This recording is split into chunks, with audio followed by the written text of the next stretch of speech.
मित्रांनो, सबस्क्राईब करा एमपीएससी माझा यूट्यूब चॅनलला आणि नवीन व्हिडिओजचे अपडेट मिळवण्याकरिता बेल आयकॉन दाबायला विसरू नका. Hello friends, welcome to MPSC माझा. मित्रांनो, आज आपण बघतोय अनैतिक देह व्यापार प्रतिबंध कायदा 1956. यालाच इंग्लिशमध्ये the immoral traffic prevention act 1956 असं म्हणतात. मित्रांनो, यालाच एक दुसरं नाव आहे. इथे जे प्रिव्हेन्शन आहे इथे सुप्रेशन असतं. SUPPRESSION. सुप्रेशन म्हणजे काय होतं तर दमन. इथे जेव्हा प्रिव्हेन्शन लागलं असते तेव्हा याला पिटा म्हणतात आणि जेव्हा सुप्रेशन लागलं असते तेव्हा याला सीटा असं म्हणत असतात. ठीक आहे. आणि हा कायदा लागू झाला आहे 1/5/1958 म्हणजे 1 मे 1958 हा कायदा काय झाला तर लागू झाला संपूर्ण भारतभर. सुरुवात करूयात. पार्श्वभूमी. अनैतिक देह व्यापारास येण्यासाठी बहुतेक वेळा त्या स्त्रीच्या घरची सामाजिक आर्थिक परिस्थिती जबाबदार असते असा हा कायदा मानतो. काही वेळा तिचे आईवडील, पती, भाऊ बहीण इत्यादी नातेवाईकच अशा व्यवसायासाठी त्या स्त्रीला काय करतात तर भाग पाडतात.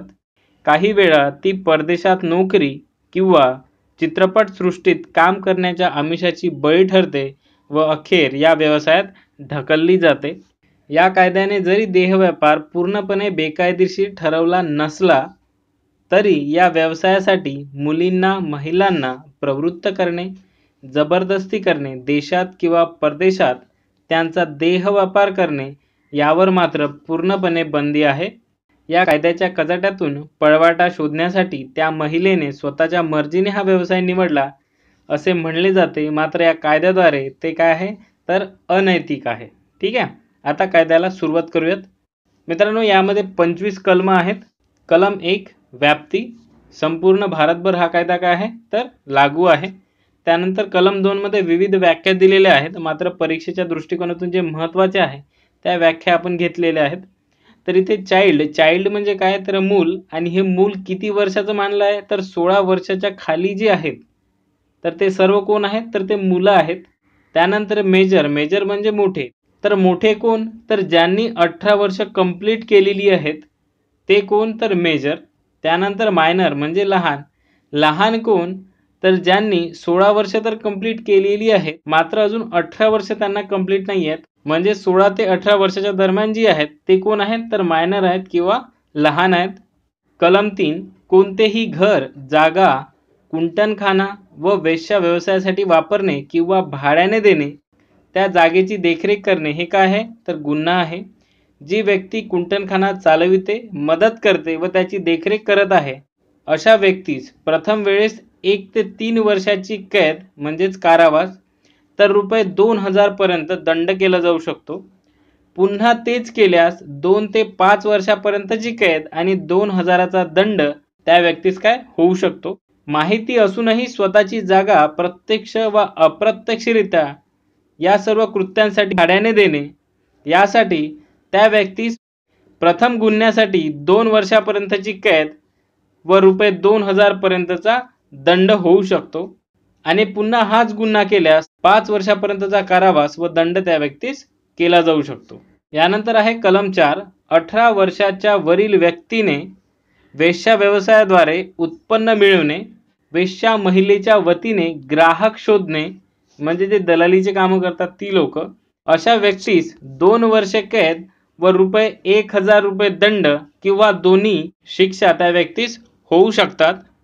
असे उत्पन्न जर अज्ञानी व्यक्तीद्वारे, इथे अज्ञानी कोण आहेत तर 16 वर्षाच्या खालील किंवा 18 वर्षाच्या खालील ज्या मुली आहेत त्या कोण आहेत तर अज्ञानी आहे, आणि यांच्याद्वारे जर हे उत्पन्न मिळवलेलं असेल तर त्या व्यक्तीस 7 वर्ष ते 10 वर्षापर्यंत शिक्षा होऊ शकते. ठीक आहे.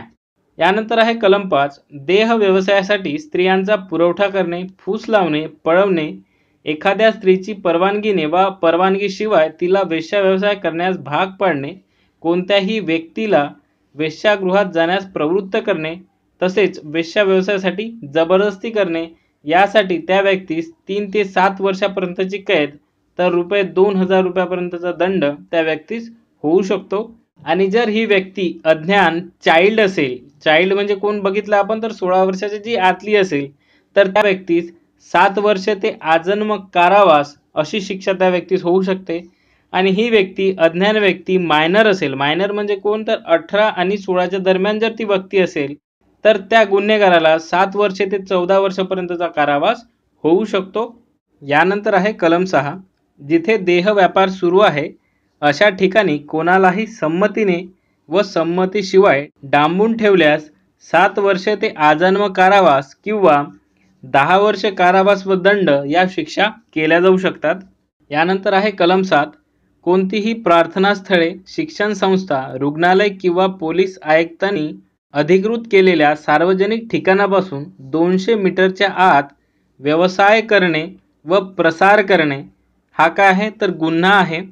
सार्वजनिक ठिकाणी देह व्यापार करणाऱ्यास 3 महिन्यापर्यंत कैद केली जाते, तर अल्पवयीन व्यक्तीकडून हा व्यवसाय करून घेणाऱ्यास 7 वर्ष ते आजन्म कारावास किंवा 10 वर्ष कारावास व दंड या शिक्षा केल्या जाऊ शकतात.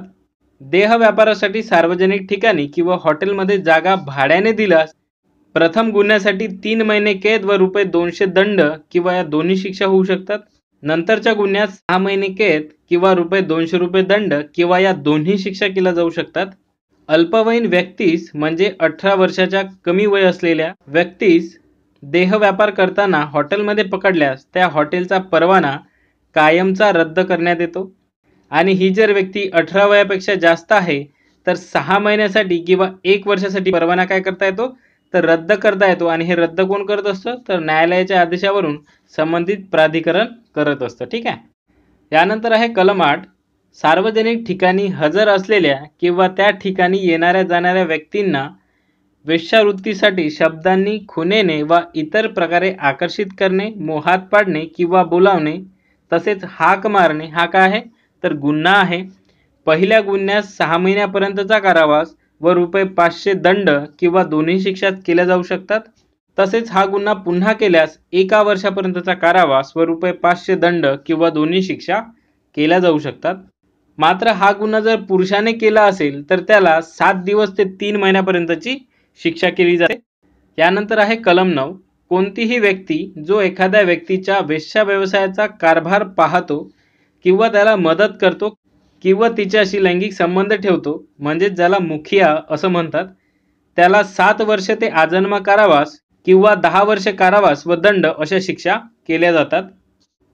यानंतर आहे कलम 10. चांगले आचरण, प्रबोधन किंवा योग्य सल्ला दिल्यानंतर गुन्हेगारास सोडून देणे. कैदेमधील चांगलं आचरण तसेच प्रबोधनात्मक कार्यामधून त्या व्यक्तीमध्ये जर परिवर्तन दिसलं तर न्यायालय तसा आदेश देऊ शकते. ठीक आहे. कलम 10A. एखादी महिला अपराधी जी कलम 7 किंवा 8 या गुन्ह्याखाली दोषी आहे तिला एखाद्या सुधारात्मक संस्थेत पाठवण्याचा आदेश न्यायालय देऊ शकते. आणि कमीत कमी 2 वर्षे ते जास्तीत जास्त 5 वर्षासाठी त्या व्यक्तीची रवानगी कुठे केली जाते, तर सुधारात्मक गृहात केली जाते. ठीक आहे. यानंतर आहे कलम 11. या कायद्याअंतर्गत पूर्वी शिक्षा झालेल्या गुन्हेगारांचे पत्ते अधिसूचनेद्वारे संबंधित पोलीस स्थानकांना काय करायला लागतात, तर जाहीर करावे लागतात. यानंतर आहे कलम 12. सद्भावनापूर्वक कार्यास संरक्षण. एखादी व्यक्ती किंवा अधिकारी यांच्या सद्भावनापूर्वक कार्यास या कायद्याअंतर्गत काय संरक्षण देण्यात आलेलं आहे. कलम 13. या कायद्याअंतर्गत असणाऱ्या गुन्ह्यांसाठी राज्य शासनामार्फत विशेष पोलीस अधिकारी नेमण्यात यावा. तसेच केंद्र सरकारकडे कोणत्याही तस्करी अधिकाऱ्याची नेमणूक करण्याचा अधिकार आहे.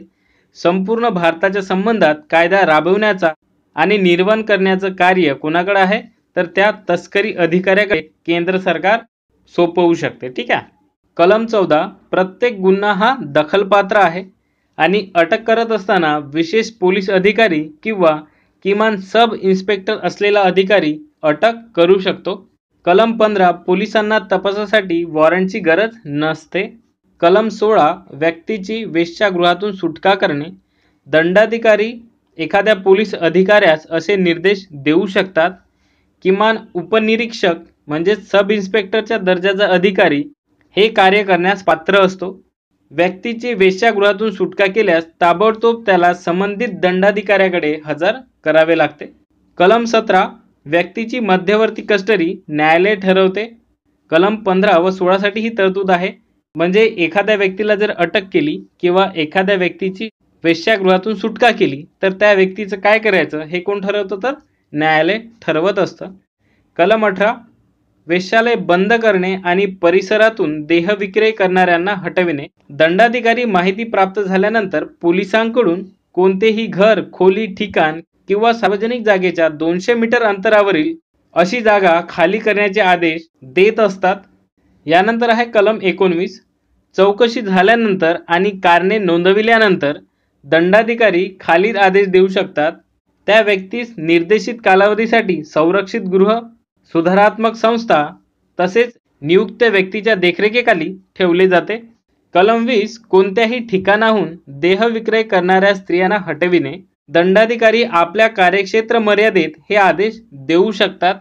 कलम 21 राज्यांनी महिला गुन्हेगारांच्या सुधारणेसाठी विशेष सुधारक गृह किंवा प्रमाणित सुधारगृहांची सोय करणे आवश्यक आहे व त्यामध्ये सोयी सुविधा पुरवण्याची जबाबदारी सुद्धा कोणाची आहे, तर ती राज्य सरकारची आहे. यानंतर आहे कलम 22 खटले किमान महानगर दंडाधिकारी किंवा प्रथम श्रेणी न्यायदंडाधिकारी यांच्या मार्फत चालवले जातील. कलम 22A या खटल्यांच्या जलद निपटाऱ्यासाठी विशेष न्यायालय स्थापन करण्याचा राज्यांना अधिकार आहे, मात्र यासाठी मुख्य न्यायाधीशांचा सल्ला घ्यावा लागतो. यानंतर आहे कलम 22A या खटल्याच्या जलद निपटाऱ्यासाठी विशेष न्यायालय स्थापन करण्याचा केंद्राला सुद्धा काय आहे, तर अधिकार आहे. यानंतर आहे कलम 23 राज्य व केंद्र सरकारला नियम करण्याचा अधिकार.